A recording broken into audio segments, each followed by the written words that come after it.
qofka inta uu quraankan isku aqrinayo ama dawadan ee u socoto oo kale wax malay ah ama kalluun ah ma cunaayo wax xayawaanaadka baxriga ah oo dhan ma u dhawaanayo ma cunaayo inta cilaajka uu socdo. Assalaamu alaykum wa rahmatullahi wa barakatuh. Waan oo wanaagsan meel walba aad joogto iyo si walba aad ii daawanayso. halkani waa channelka Rio TV. anigu waa Macalin Muuse. haddii markii kugu horeysay u yahay muuqaalka channelka subscribe, like, share dana soo imaanin. maanta waxaan ka hadlayaa mawduuciga waxa uu yahay maadaama xalqadii ka horeysay ama xalqadii ka horeeyay qaar kamid ah aan kaga soo hadalnay jinka noociisa loo yaqaano al-jinn al-aashiq. maanta waxaan ka hadlaynaa jin la yiraahdo magaciisa al-jinn al-ghawaas. wama adraka ma jinn al-ghawaas? maxaad ka taqaanaa jinn al-ghawaasku waa maxay? jinni al-ghawaas macnaheedu waxa weeyaan waxa uu ka yimid waa quuse. ilaah subxaanahu wa ta'aala wuxuu yidhi washayaatiina kulla bannaa'in wa ghawaasin. shayaatiinta waxaa ka mid ah kuwo fuundiyaal ah iyo kuwo biyaha quuso. marka jinnul ghawaas waxaa la yidhahdaa waa jinniga nooca quuso waaye, biyaha dhex quuso waaye. wuxuuna ka mid yahay asnaafta ama noocyada jinniga ayuu ka mid yahay oo ilaahay uu u sakhiray nebi Suleymaan calayhi wa calaa nabiyina afdal assalaatu wassalaam. jinnigan intiisa badan waa muslimiin.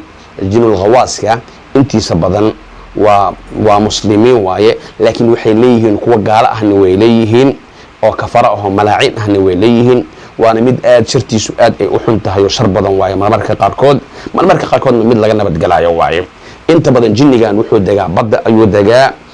iyo meelaha biyuhu ay maraan iyo webiyada. inta badan meelahaasuu degaa intooda badan.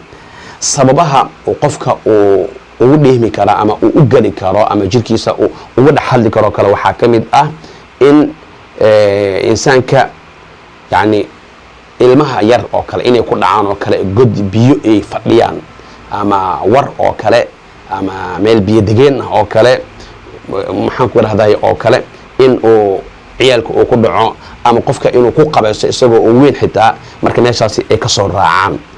waxaa laga yaabaa in ay waxaa ka mid ah waxyaabaha qofka bani aadamka ugu dhehmi karo oo kale biyaha badaha oo kale,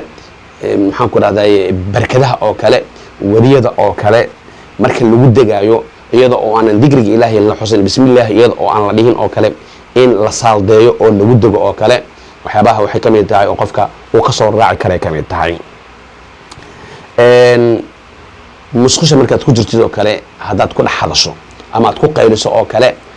jinniga iscaaj iyo wuxuu u arkayaa trouble inaad ku samaynayso. markaasoo kalena inuu marsid uu kuu sameeyo oo gambar gaaban inta uu kugu fadhiisto oo uu ku dhex galo ay noqonaysa. asbaabta uu ikhtiraan uu kugu noqon karo jinkan waxaa ka mid ah maalan oo kale inuu qof kale uu ku rido oo kale biyaha inuu qof kale uu ku tuuro oo kale isaga oo boodayo meel dheer kasoo boodayo ka saaldeynayo oo kalena arrimaha waxay ka mid tahay oo laga yaabo in jinnigani uu jirkaaga uu ku dhehmo.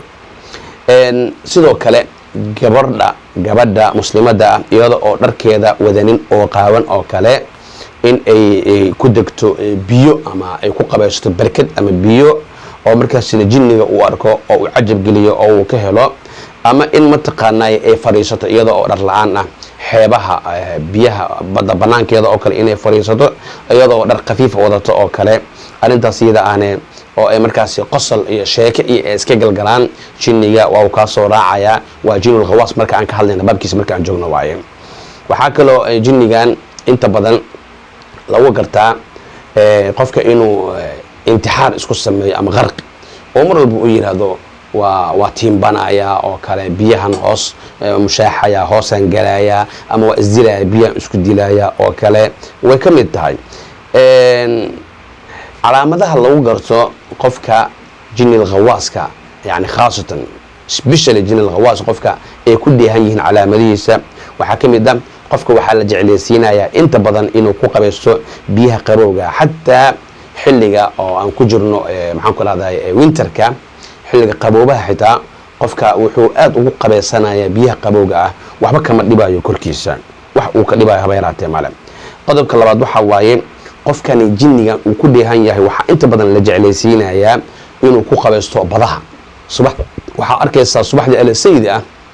qofka inuu dhahayo badan aadaya oo kale oo badda uu ku dheelmanayo ama meelaha biyo mareenka oo kale habeenkii xitaa waxaa laga yaabaa inuu aado laga yaabaa badaha iyo qofka noocaas oo kale ah waxaa jirkiisa ku dheehanaan dhihi karnaa aljinnu alghawaas qofka waxaa la jeclaysiinayaa inta badan inuu fadhiisto meelaha xeebaha ah shawaatida inuu fadhiisto ayuu maalintii oo dhan sabab la-aan iska jeclaanayaa isaga inuu meeshaas wax ku akhristo inuu iska fadhiyo inuu iska joogjoogo inuu sawir ku galo iyo wax aynkaasoo kale ah hurdada qofka marka uu hurdo waxyaabaha uu ku riyoonayo ama uu arki karo waxaa ka mid ah calaamadaha isaga oo dabaalanayo isaga oo biyo ku shaandhoonayo isaga oo mataqaanaaye taagan meel xeeb ah isaga oo taagan oo kale marmarka qaarkood wuxuu arkayaa waxyaabaha xayawaanaadka badda ku jiro arkayaa sida kalluunka oo kale iyo waxyaaba noocaas oo kale ah ayuu ku riyoonayaa oo uu arkayaa haddaan u nimaadno cilaajka ama dawada sideen iskaga daweyn karaa noocan oo kale waxaa la iskaga daweyn karaa inta badan arto suuratulbaqara waxaan soo sheegnay inay u fiican tahay ka hortaga shayaadiinta iyo jinka suuratulbaqara artu ma loo kala reebayo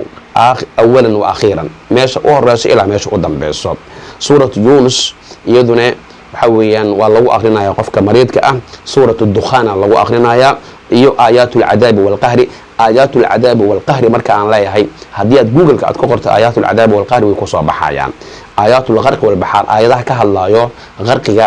inuu qofka maanshoodo iyo aayadaha balaqa ka hadlayo oo kale ayaa qofka lagu dul akhrinayaa midda labaad sunnada waxaa lagaga akhrinayaa qofka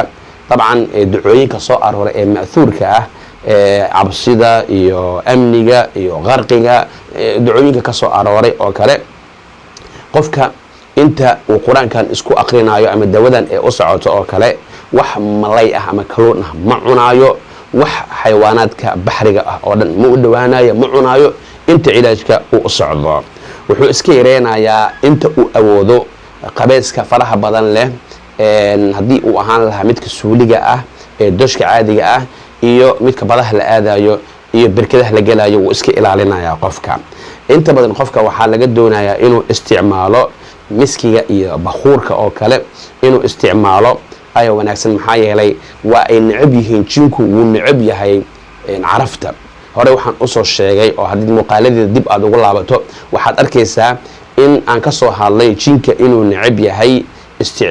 qofka carafta inuu necab yahay waxaan weliba tilmaam waxaan bixiyey jinka dabeecadaha tixsiga uu kala siman yahay waxaa waaye waa uskug jecel yahay sida tixsigoo kale waaye sida tixsiga uu jecel yahay inuu meelaha xunxun leh uu ku istaaga ama uu ku dego meel nabar ah iyo meel dhaawac ah meel dheecaanka da-aya iyo meel nabar aho wax saasoo kaleoo tixsiga jecel yahay jinku waa saasoo kale waaye jinku ma jecla carafta iyo waxyaabahaasoo dhan ma jecla marka aad inaad ka fogaatid jinka maxaa la sameeyaa dharka aad ku seexanaysana waa la carfiyaa jidhkaaga waa la carfiyaa jinkaas isagaa ma kuu soo dhowaanaya maxaa yeelay wuu necab yahay jinka barfuunka iyo catarada iyo waxaas wuu necab yahay ma arki karo marka jinkan magaciisa waxaa la yidhahdaa aljinnu alghawaas aa la yidhahdaa waa mid ka mid ah jinka lagu sheegay qur-aanka lagu sheegay washayaatiina kulla bannaa-in waghawaas waaye marka insha allahu tacaala noocan iyo noocyada kaleba allah naga koriyo ciyaalkeenana allah ka koriyo inta muslim ah ee dhibanne allah ka koriyo insha allahu tacaala waxaan marka idinkula dardaarmayaa waxaa waaye inaad mar walbo aada laasimtaan adkaaru asabax walmasaa si kastay ahaataba muuqaalkeena halkaasaan kusoo afmeeraynaa insha allahu tacaala waxaana idin rajaynayaa inaad ka wada faa'iidaysateen insha allah muuqaalkan muuqaalka xiga intaynu ku kulmeyno wassalaamu calaykum waraxmat ullaahi wabarakaatu